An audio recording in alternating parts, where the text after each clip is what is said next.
तो भाई कुछ लड़कियों को वहम होता है कि लड़कों की जिंदगी बहुत मौज में कटती है, तो कुछ लड़कियां तो यहाँ तक बोलती हैं कि अगर हमें दूसरा जन्म मिला तो मैं लड़का बनना चाहूंगी, क्योंकि लड़कों को पूरी आजादी होती है, वो अपनी मर्जी से कहीं भी आते हैं, कहीं भी चले जाते हैं। तो चलो आज सबसे पहले लड़कियों में तुम्हारा ये वाला वहम दूर करता हूँ। और मेरे भाइयों, अगर तुम्हें मेरी बात 1% भी सही लगे ना, तो आज अपने भाई को फॉलो करके एक प्यारा सा कमेंट जरूर कर देना और ध्यान से सुनना।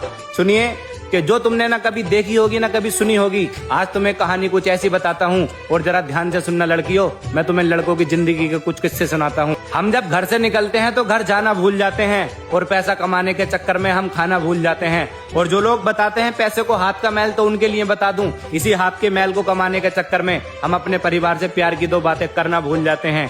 न दिन देखते हैं न रात देखते हैं, हम अपनी खुली आंखों से अपने घर के हालात देखते हैं, कैसे हालात सुधारे जाएं घर के, कैसे माँ के सपनों को पूरा किया जाए, कैसे दिलाया जाए बुढ़ापे में बाप को आराम, बस दिन रात यही सोचते हैं।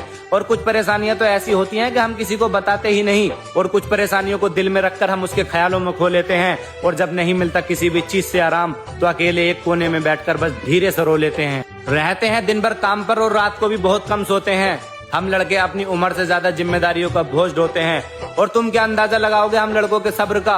हम कभी कभी पैसा बचाने के लिए भूखे भी सोते हैं। और जब हम लड़के छोटे होते हैं तो सपने देखते हैं कि हम लड़के डॉक्टर, इंजीनियर, वकील बनेंगे, मगर ये किस्मत हमारे सपनों को कुछ इस तरह तोड़ती है, हालात ऐसे पैदा कर देती है जिंदगी में हमारे कि हमें मजदूर बनाकर ही छोड़ती है।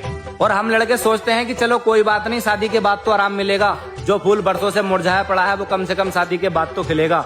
मगर यहाँ तो कहानी बिल्कुल ही उल्टी पड़ जाती है। बीवी समझती नहीं हालातों को बिल्कुल भी हमारे, और वो अपनी डिमांडों को रखकर अपनी जिद पर अड़ जाती है। और शादी के पहले तो बस जिस्म को ही आराम नहीं मिलता था, मगर शादी के बाद तो हमारी रूह भी भटकती है। बीवी की सुनो तो बीवी का गुलाम, और माँ की सुनो तो माँ के कहने में चलने वाला, मतलब हर तरफ से तलवार हमारी ही गर्दन पर लटकती है। अब यहाँ से कहानी नया मोड़ लेती है, परेशानियां हमें चारों तरफ से घेर लेती हैं। पहले इतनी सी बात को अच्छे से सुनो और समझो, फिर तुम्हें आगे का आईना दिखाऊंगा। और मेरी बात अगर अच्छी लगी हो तो फॉलो कर लो भाइयों, आगे के दुख दर्द तुम्हें पार्ट 5 में सुनाऊंगा।